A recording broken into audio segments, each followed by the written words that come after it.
بسم اللہ الرحمن الرحیم غیر المغضوب علیہم ولا الضالین۔ غیری میں غین کے ساتھ یا ساکن ہے، یہاں پر ٹھہریں گے تھوڑا، غین کو یا کے ساتھ ملا کے۔ ضاد کے ساتھ واو ساکن ہے، یہاں پر بھی ایک الف کی مقدار کھینچ کے پڑھیں گے ضاد کو۔ علیہم میں لام کے ساتھ یا ساکن ہے، یہاں پر لام کو ایک الف کی مقدار کھینچیں گے، ٹھہر کر پڑھیں گے، یعنی وَلَضَّالِّينَ۔ لام کے ساتھ ضاد کو ملا کر اور ضاد کو 5 سے 6 الف کی مقدار کھینچ کر بھی پڑھیں گے اور لام کے ساتھ ملا کے بھی پڑھیں گے۔ ضاد سختی اور جماؤں کے ساتھ پڑھیں گے، دونوں حروفوں کو، ضاد کو بھی اور لام کو بھی۔ لام کے ساتھ یا ساکن ہے، اس کو ایک الف کی مقدار کھینچ کے پڑھیں گے۔ وَلَضَّالِّينَ۔ اب میرے ساتھ پڑھیے، غیر المغضوب علیہم ولا الضالین۔ اب اس کا ترجمہ کریں گے۔ غیری نہ، المغضوب ان کا جو غضب کیا گیا، علیہم جن پر، ولا اور نہ، الضالین ان کا جو گمراہ ہیں۔ اب اس کی تفسیر کریں گے۔ غیر المغضوب علیہم ولا الضالین، قرآن پاک میں المغضوب علیہم یہود کو کہا گیا ہے۔ ان کا تذکرہ کرتے ہوئے فرمایا وَضُرِبَتْ عَلَيْهِمُ الذِّلَّةُ وَالْمَسْكَنَةُ وَبَاءُوا بِغَضَبٍ مِّنَ اللَّهِ، اور ان پر ذلت اور محتاجی مسلط کر دی گئی اور وہ اللہ کی طرف سے بھاری غضب لے کر لوٹے۔ ایک اور آیت میں فرمایا فَبَاءُوا بِغَضَبٍ عَلَىٰ غَضَبٍ، بس وہ غضب پر غضب لے کے لوٹے۔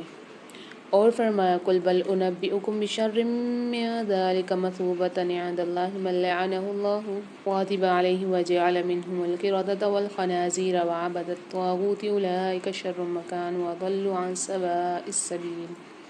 کہہ دیں کہ ہمیں تمہیں اللہ کے نزدیک جزا کے اعتبار سے اس سے زیادہ برے لوگ بتاؤں، وہ جن پر اللہ نے لعنت کی اور جن پر غصہ ہوا اور جن میں سے اس نے بندر و خنزیر بنا دیے اور جنہوں نے طاغوت کی عبادت کی، یہ لوگ درجے میں سب سے برے اور سیدھے راستے سے زیادہ بھٹکے ہوئے۔ اور الضالین نصارہ کو کہا گیا ہے۔ اس آیت سے پہلے مسلسل نصارہ کا ذکر آ رہا ہے۔ رسول پاک صلی اللہ علیہ وسلم نے بھی المغضوب علیہم اور الضالین کی یہی تفسیر فرمائی۔ رسول پاک صلی اللہ علیہ وسلم کی تفسیر سے ثابت ہو گیا کہ المغضوب علیہم یہود اور الضالین نصارہ، مگر لفظ عام ہونے کی وجہ سے اس میں وہ تمام لوگ شامل ہیں جن میں وہ عادات اور خصائل پائے جاتے ہیں۔ یہ میں آپ لوگوں کو پچھلی آیات میں بھی بتا چکی ہوں۔ جو یہود المغضوب علیہم بننے کا باعث ٹھہرے، یا جن کی وجہ سے نصارہ الضالین گمراہ ٹھہرے۔ مثلا یہود پر غضب نازل ہونے کے اسباب جو اللہ پاک نے شمار فرمائے ہیں، اختصار کے ساتھ یہ ہیں: اللہ کی کتاب میں تحریف کرتے تھے، اللہ کی آیات کو چھپاتے تھے، اللہ کی حدود مثلا رجم اور ہاتھ کاٹنے کو معطل کرنا، اللہ پر جھوٹ باندھنا، اپنے پاس سے مسائل بیان کر کے انہیں اللہ کا حکم قرار دینا، نبی صلی اللہ علیہ وسلم پر حسد کی وجہ سے ایمان نہ لانا اور باہمی ضد کی وجہ سے 72 فرقوں میں بٹ جانا۔ غیر المغضوب علیہم ولا الضالین کا ترجمہ عام طور پر کیا جاتا ہے ناراستہ ان لوگوں کا جن پر غضب ہوا اور نہ گمراہوں کا، مگر حقیقت یہ ہے کہ غیر المغضوب علیہم میں لفظ غیر پچھلی آیت میں الذین انعمت علیہم سے بدل دیا۔ اس کی صرف یعنی الذین انعمت علیہم اور غیر المغضوب علیہم ولا الضالین دونوں ایک ہی لوگ ہیں، اس لیے ترجمہ یہ ہوگا ہمیں سیدھے راستے پر چلا، ان لوگوں کے راستے پر جن پر تو نے انعام کیا، جن پر نہ غصہ کیا گیا اور نہ وہ گمراہ ہیں۔ سورہ کہف میں خضر علیہ السلام نے موسیٰ علیہ السلام کو کشتی توڑنے اور دوسرے 2 واقعات کی اصل حقیقت بیان کرتے وقت اللہ پاک کے اس ادب کا خاص خیال رکھا ہے۔ سورہ فاتحہ پڑھنے کے بعد آمین کہنی چاہیے۔ اس کے معنی اے اللہ قبول فرما۔ یہ لفظ قرآن پاک کا حصہ نہیں، اس کی دلیل یہ ہے کہ اسے قرآن پاک کے ساتھ نہیں لکھا گیا۔ امام کے وغیر المغضوب علیہم ولا الضالین کہنے پر امام اور مقتدی دونوں کو آمین کہنی چاہیے۔ مقتدی کو امام کی آمین کے ساتھ آمین کہنی چاہیے۔ اس کے متعلق چند احادیث بھی ہیں، جسے ابو ہریرہ رضی اللہ عنہ بیان کرتے ہیں کہ رسول پاک صلی اللہ علیہ وسلم نے فرمایا جب امام غیر المغضوب علیہم ولا الضالین کہے تو تم آمین کہو، کیونکہ جس کا آمین کہنا فرشتوں کے کہنے کے موافق ہو گیا اس کے پہلے گناہ معاف کر دیے جائیں گے۔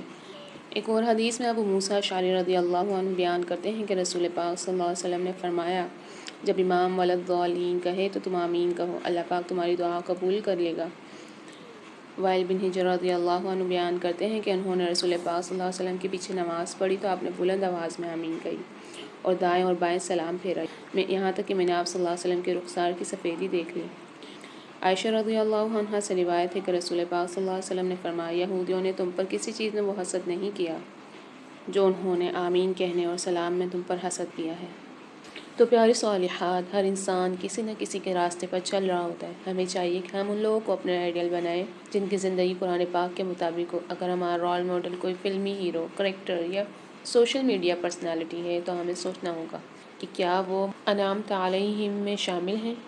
کچھ لوگوں میں مغضوب علیہم کی صفات آج بھی موجود ہیں، جو جانتے ہیں کہ جھوٹ بولنا غلط ہے مگر عادتاً جھوٹ بولتے ہیں، جو نماز کی اہمیت سمجھتے ہیں مگر سستی یا غرور میں چھوڑ دیتے ہیں، جو دین کی تعلیم حاصل کر کے اس کا غلط استعمال کرتے ہیں، جیسے دھوکہ دینا، فتویٰ بیچنا وغیرہ۔